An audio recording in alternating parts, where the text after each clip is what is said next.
ஓகேப்பா? ஓகேங்க. இப்ப நான் ஓகே சொல்ல முடியாது சார். என் பையனை கேட்டது அவன் என்ன வச்சிருக்கான் நான் சொன்னது ஷோல ஓகேன்னு கேட்டேன். ஷோல ஓகே ஓகே.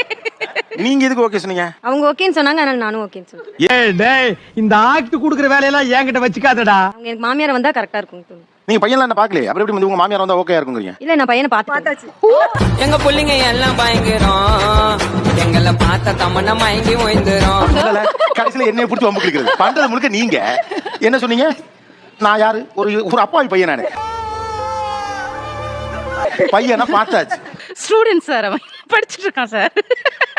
என் தங்கச்சியை கட்டி வச்சுக்கலாங்க சார். பாஸ், அப்ப நம்ம காட்டையும் கொடுக்குறோம் கூட்டையும் கொடுக்குறோம் பாஸ்.